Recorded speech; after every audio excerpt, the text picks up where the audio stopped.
Good day, everybody. How's it going? Welcome back to the channel. Yeah.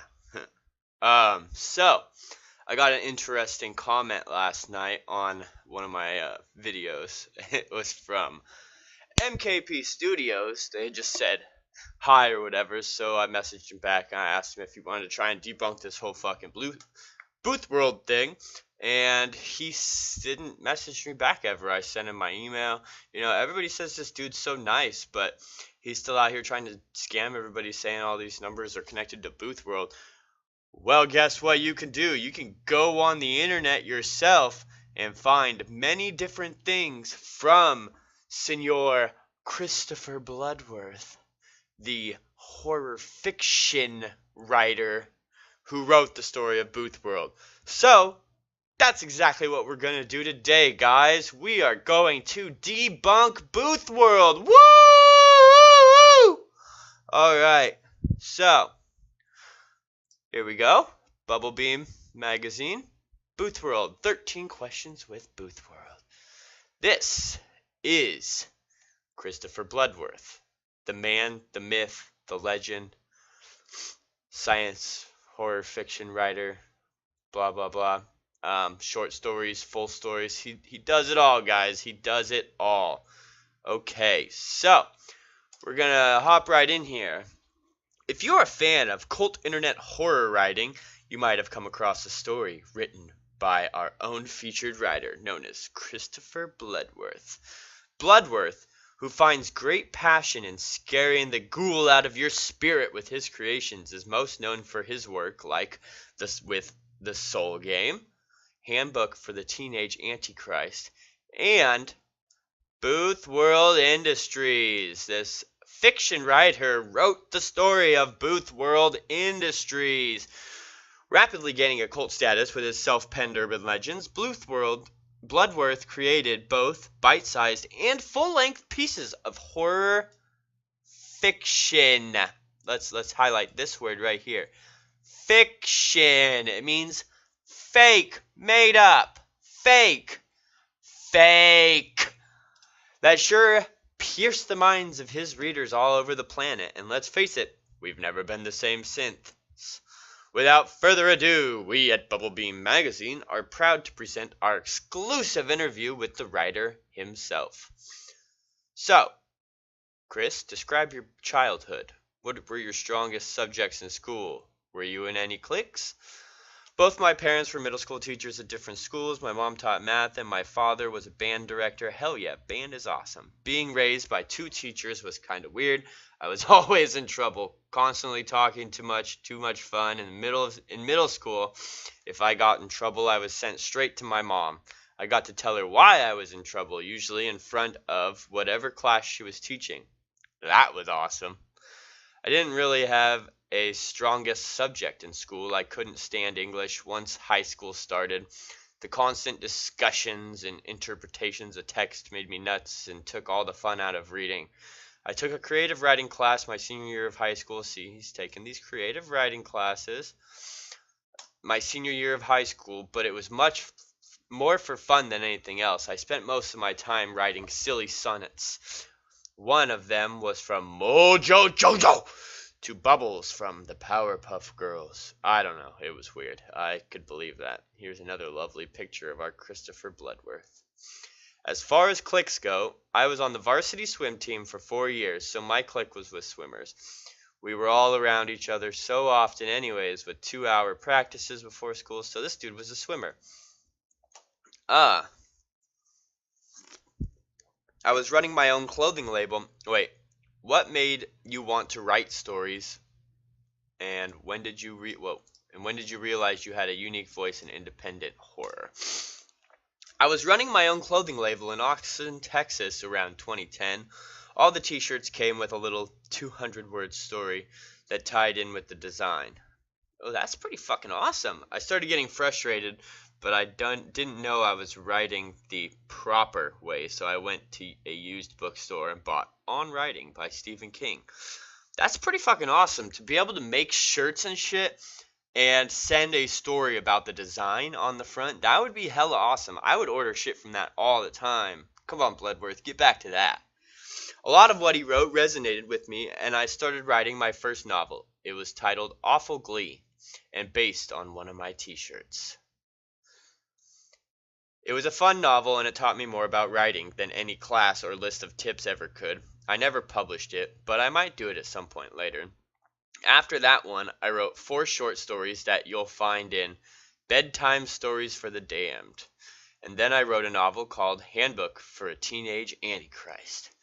That was the novel that really solidified my voice. Soon after, I started work on a found footage type novella called Dear Mother, Conversations with a Psychopath. That's pretty sick, dude. You're awesome. After I finished that novella, I wrote my first Reddit No Sleep story. It's on the subreddit No Sleep. The one that got away. I wrote it on a Thursday night, edited it a ton, and posted it the next morning. I didn't really think much of it, but it did well. I started posting on No Sleep regularly after that, and everything built up from there. I don't think my writing would have done so well on No Sleep if I hadn't already written so much before posting. A strong foundation goes a long way. Yeah? Sorry, reading makes me thirsty. Do you have another job besides being an author? How do your close friends and families react when they heard you like to write what you write? What do they think of your stories? I work in a screen printing shop designing teas and other stuff. My close friends and family don't really react because I don't really talk about writing. They know that I write, but I don't really like talking about writing. It's boring to me because it's something I do every day without thinking. It would be like talking about breathing. Weird. See, look at this motherfucker. See, he's a t-shirt printer. He printed his own damn merch for Boothworld. What can you tell your fans about yourself that you think they'd be surprised to hear?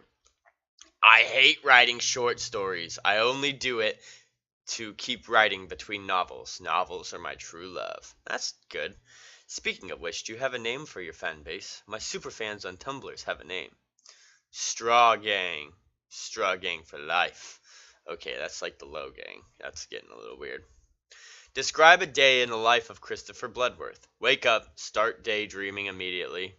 Edit the 2,000 words I wrote the night before. Go to work. Daydream all day long. Come home. Respond to fan mail stuff. Hang out on Tumblr with the Straw Gang.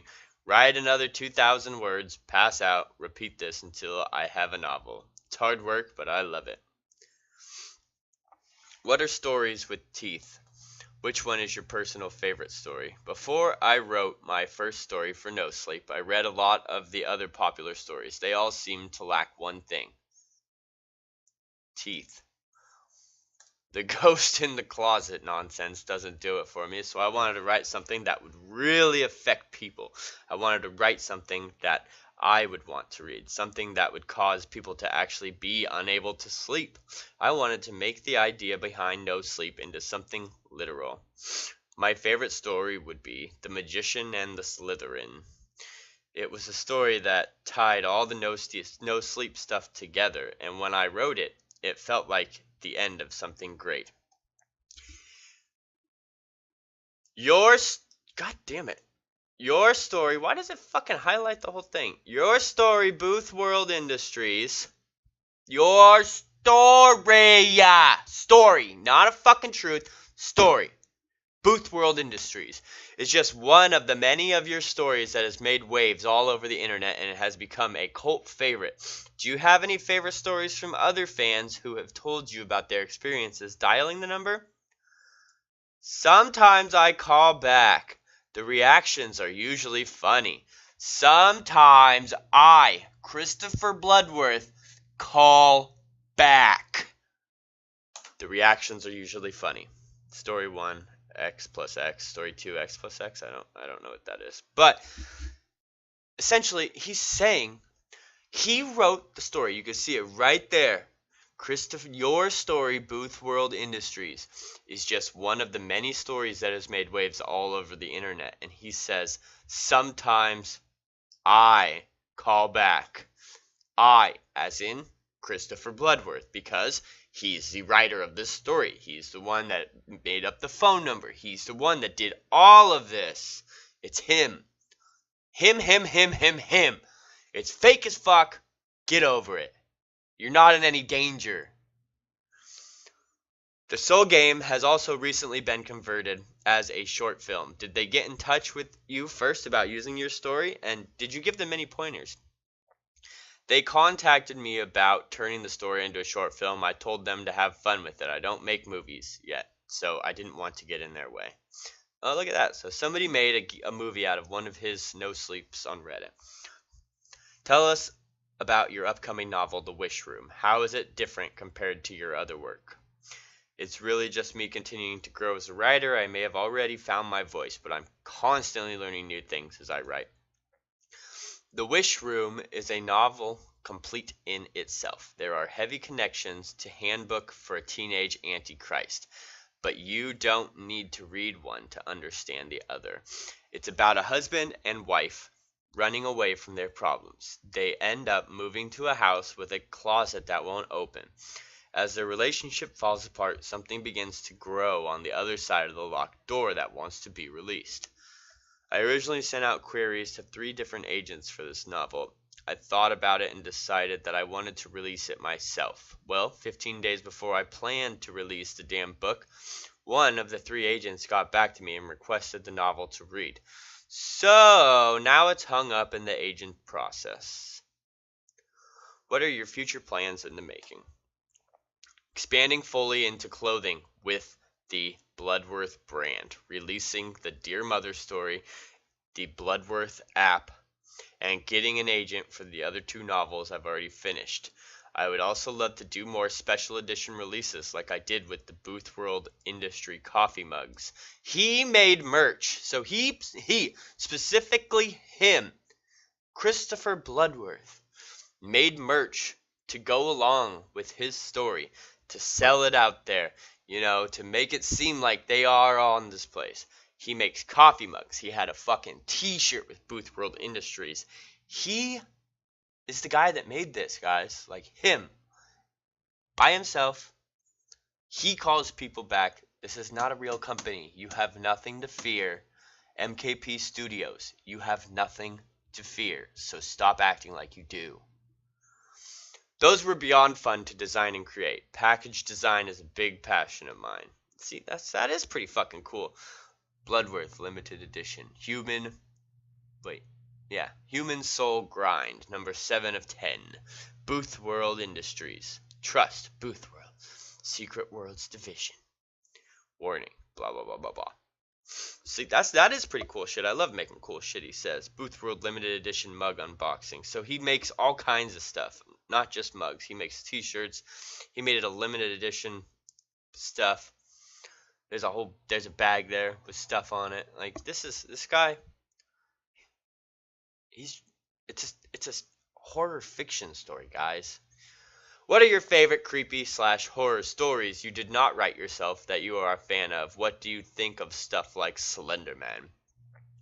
Horns by Joe Hill is easily my favorite horror novel. I'm stoked as fuck for the release of the movie. I think Daniel Radcliffe will be amazing. Hey, I'm gonna have to look into that. I don't think I've ever heard of that. I really enjoyed the first season of Marble Hornets. Those guys really went after it, and I respect the fuck out of that approach. So I'm gonna have to watch Horns, because if it's got Daniel Radcliffe in it, I don't think he will be amazing, but I mean, he did do pretty good as a dead guy in that one movie.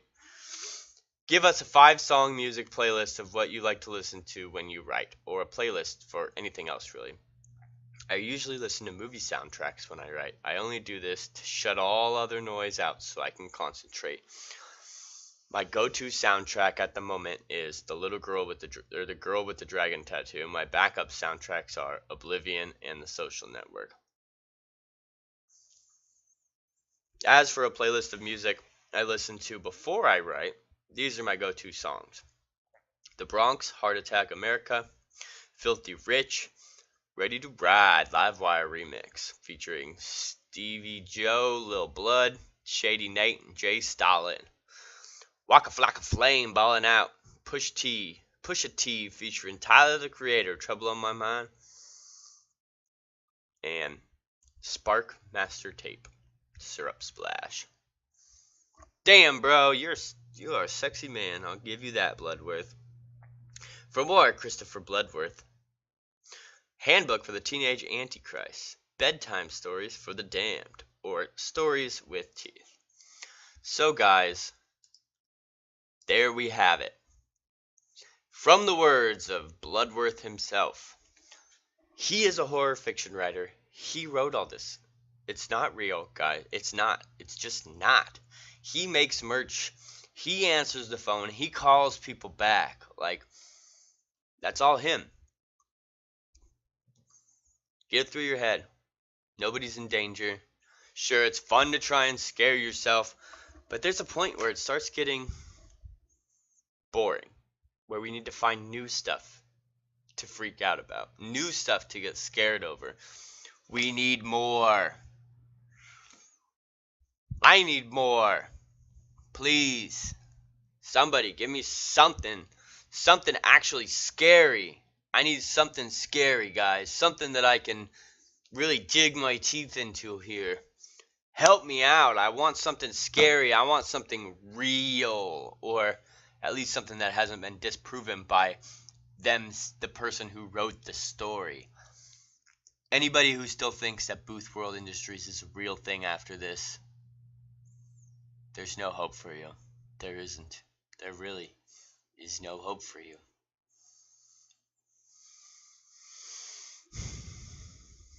So with that, I say, have a wonderful day, guys. Tomorrow, I'm going to try and go have some fun. Get out there. It's supposed to be not a good day, so it might be a good day to go explore an abandoned place. You never know. It depends on what my schedule ends up being like tomorrow. But thank you all for tuning in. I love you all. Please subscribe for the channel for more stuff. Subscribe.